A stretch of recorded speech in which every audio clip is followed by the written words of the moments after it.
So, faith and reason. Faith and reason.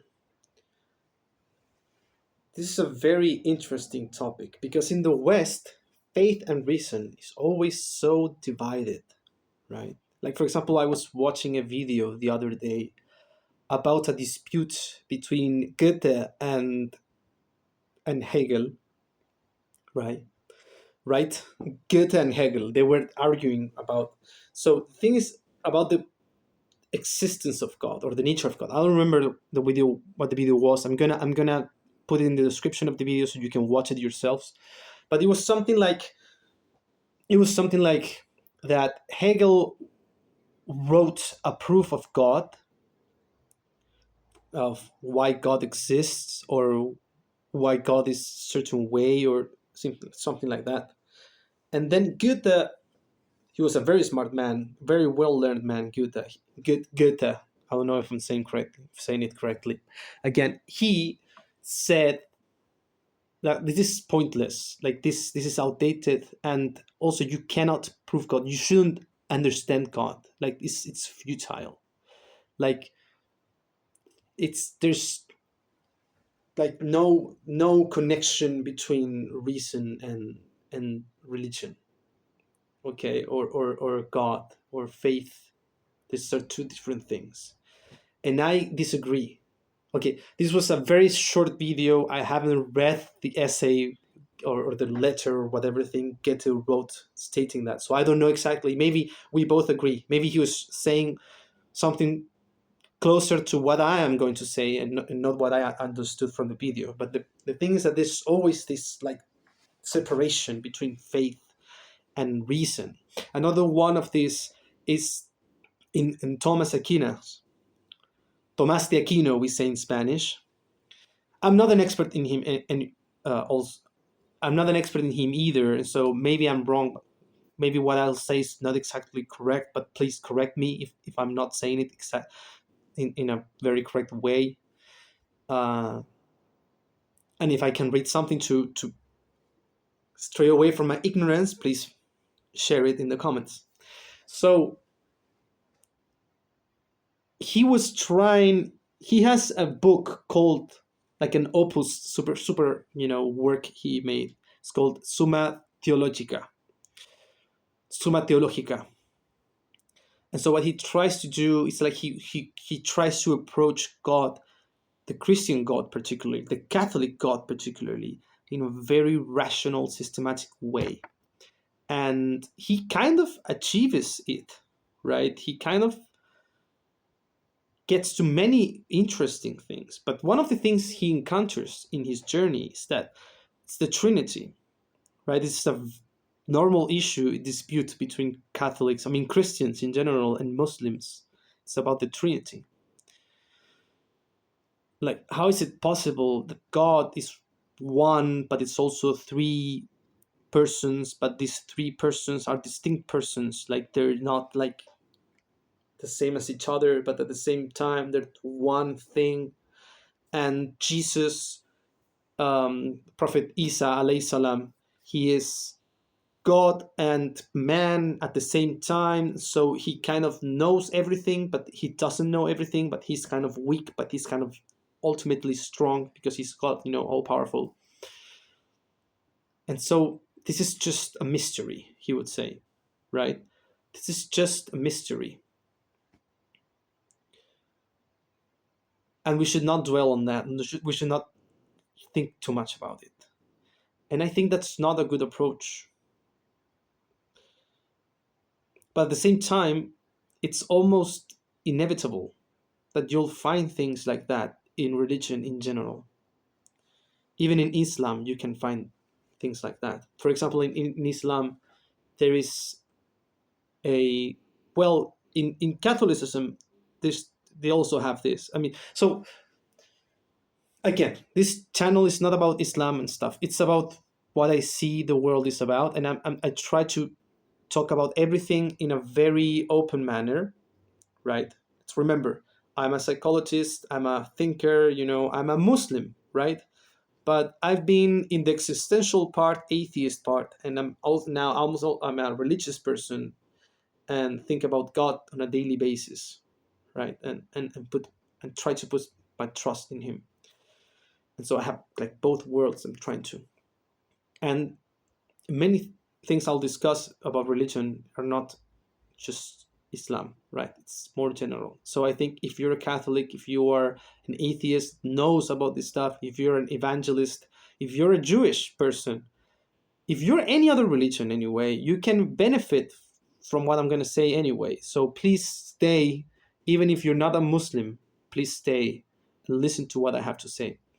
So this, yeah, the Muslim problem, right? The Islam problem with rationality too. There's one thing that the Catholics also have this. Jewish people, I don't know if every Jewish sect, I don't know if every Christian sect has this, but Catholics do, and it's the how do you put together the free will with uh with destiny, right? With predestination. It's a Catholic dogma that there is predestination to everything, that God knows everything that's going to happen. He knows everything, exactly the way it's going to happen. And Muslims believe exactly the same thing. It's a pillar of Islam. So if you deny this as a Muslim, then you're not a Muslim. The same with a Catholic. If you deny this dogma, then you're not a Catholic. You don't share the same creed, right? Again, I'm not trying to put anyone outside of the religion either. I mean, I know some people here are going to be watching this video and they're going to be, but I'm a Catholic and I don't actually believe in this. And I'm not trying to put you out of the religion, right? It's just that it's like a very central idea, right? It's a very central thing, and trying to understand it is very hard. Like, how come? I mean, not how come. Like, how is it possible that God knows what I'm going to choose? And like, if he knows what I'm going to choose, then how am I choosing anything? Like, He knows I'm going to hell. Then how am I choosing? Right? And so Imam Ghazali, he says, there is no point in thinking about this stuff. Like the same thing Aquinas had, right? The same thing, the same reaction, we could say, or at least in a superficial manner, it's the same reaction. I don't think it's the same, actually. I support Ghazali's statement. I don't support Aquinas' statement. Um, and I kind of resolve also. I can resolve in a certain way this question about free will and destiny, right? I cannot resolve in any way the Trinity. It's confusing itself. It's like completely contradictory to me. I feel it that way, right? Um, but yes, like, and I'm going to talk about it in another video, okay? In another video. So please, I'm going to put it in here if you want to know the reasons why I think you can put together the free will with destination, right? I'm going to put it like somewhere in here so you can just jump to it if that's what you want to know, right? So let's continue with the original talk. The original talk is reason and faith together, right? And so what I think and what I've always thought, right, this is the reason I became a Muslim in the first place. I mean, this is the reason I was in the journey to the search of truth, because I realized that I can't. This is something I can't have faith without reason. I can't put them apart. I can't just put them apart and live with that. I need to put them together. And one of the reasons I joined Islam, one of the reasons I believe this is a religion, is because you can't put them together. Like in Islam religion, this in the Islam religion, in Sunni Islam, I'm a Sunnist. There is a faith and reason. They're tied together. They're very close together. Very close. Very close together. And that's the way people should think. I think, like, I mean, in terms, more general terms, right? More general terms, right? Let's not go too much into religion, because I don't want this to be a talk about religion and you should be a Muslim because, A, B, and C. I want to address this problem between faith and reason and logic and knowledge, right? It's like faith goes against knowledge. That's how it feels in the West.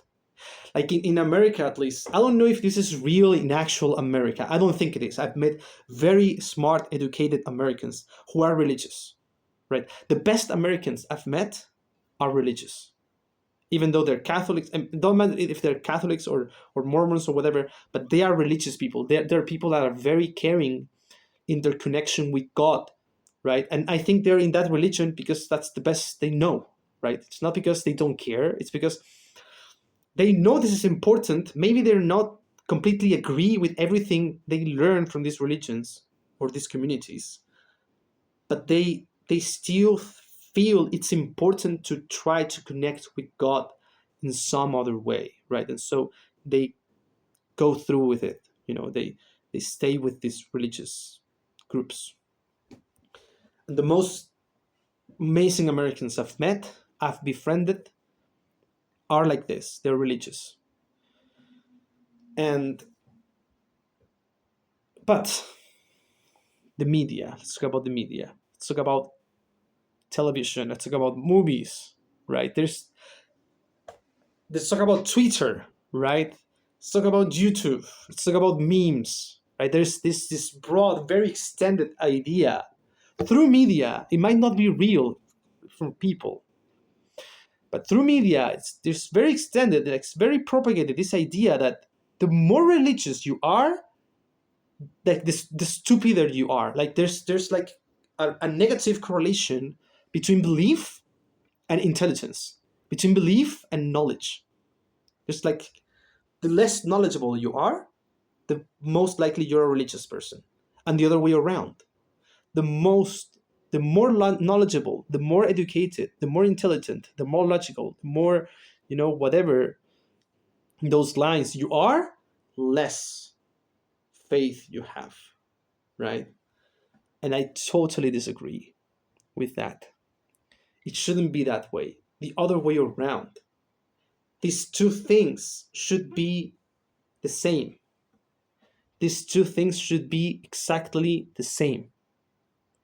In Islam, religion, I mean, yes, this is knowledge. This is true knowledge.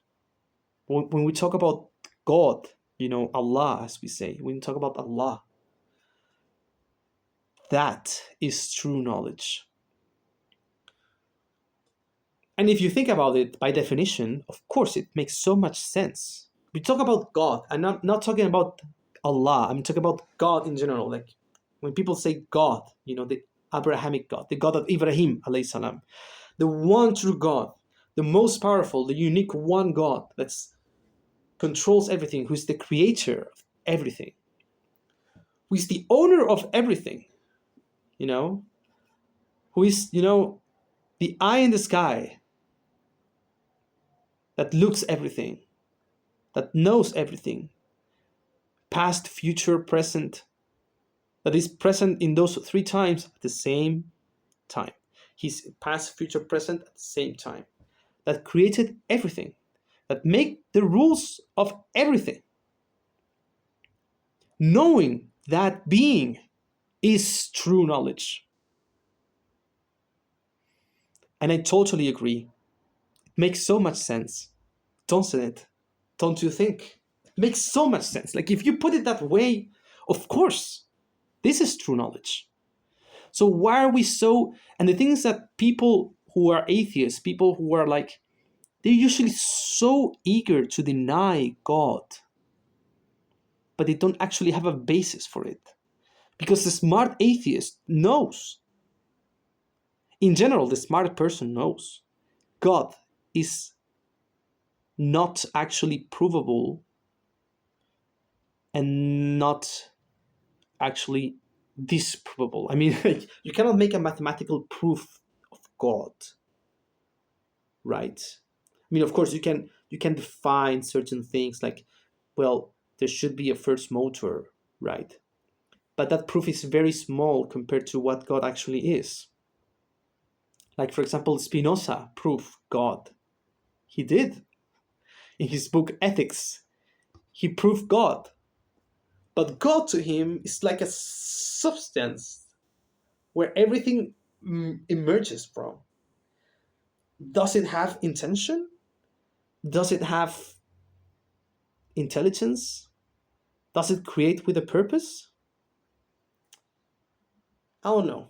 I'm not an expert in Spinoza, but the proof kind of doesn't go into there. It doesn't go there. It's just like this substance where everything comes from.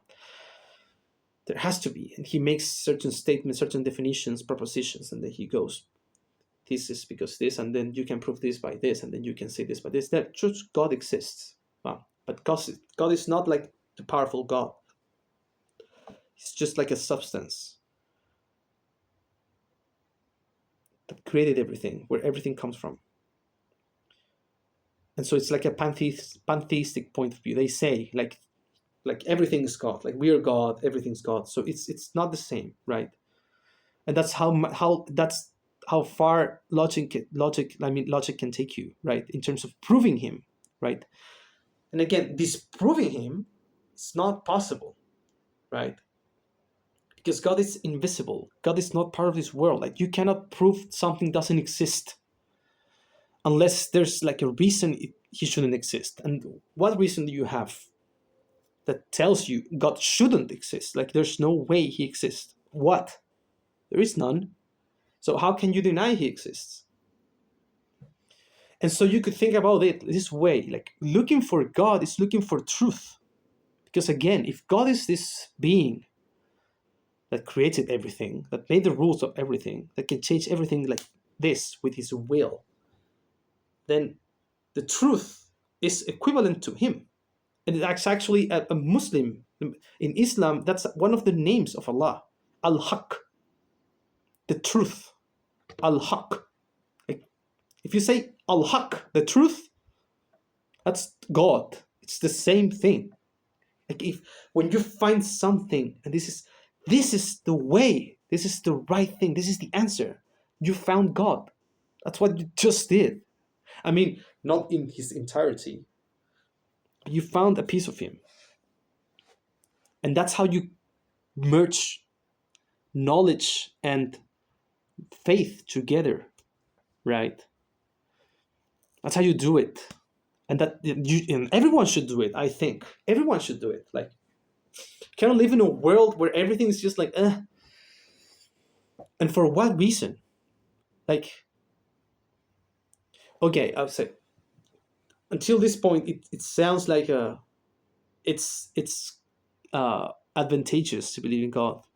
Many people get that from me, and actually, it is. I mean, I'm not gonna deny it. It's advantageous to believe in God, and many philosophers who are atheists claim, well, I don't believe in God. I don't think it's a real thing, right? But it's necessary for the human being. I'm not talking about a philosopher like Descartes or Deleuze or something like that. I'm just talking about people I've met who are philosophers, or people in the internet who claim to be philosophers, and they talk about this, and they're like, humans need to believe in something. They need to believe in something. It's necessary. In order to be a healthy human being, you need belief. And so, is it useful to believe in God? Yes, it is very useful, but that is not the reason you should believe in God. That's not the reason why I believe in God. It's not because it's useful, it's because it's the truth. And then it's useful. There's a difference in order. I believe it because it's true. And then, wow, thank God this is the truth, not other thing, right?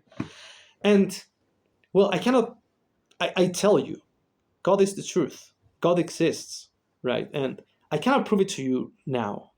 I can't, right? Again, this is one of the things that are involved with your point of view, okay? And again, perspectivism, one more time. I said it in my first video. I don't know if you watch it, but I'm going to say it again. It's not about being like, people change how the world is based on their point of view, based on where the origin is. Where is the, x-axis, y-axis intersection? Where is the 0.0 point, the origin of the plane, of the system, right? So you change how you see things based on where you're standing. But it's not relativity. It's not like, oh, actually things don't have a meaning, and or an ulterior essence, or I mean, don't have an essence in itself. It's just the essence comes after the object and after the viewer. No, it does have an essence. It does, I believe. And so this is not relativity. It's not relative. It's not about relativity. It's about perspective, right? If I, for example, see someone from his back, let's say someone sees me from my back, then I have no face. And it's not that I don't have a face. It's just he can't see it, right? So he has to like go around and stand in front of me in order to see, wow, yeah, he actually has a face. You see? That's the difference. And so in order for me to prove God to you, I would have to like take you with me into this journey so you can see, wow, now I can see it. And once you can see it, you won't be able to like just show it to other person just like that, to say, I know God now, I can show it to you. You won't be able to do that because no one can. No one has been able to, and God intended to do it that way. It's your own journey. And basically, again, it's a journey for truth, for what actually is going on. And I think the first step you should take is to try to tie faith and science, faith and logic, faith and, whatever other, and reality and truth. If you feel your faith goes against the truth, then you should change. You shouldn't follow that. If you actually have reasons to say this goes against the truth, then this is not, I shouldn't believe in this. And if you feel, wow, this actually is the truth, and you cannot deny it, then you should believe it. Well, I hope you liked it.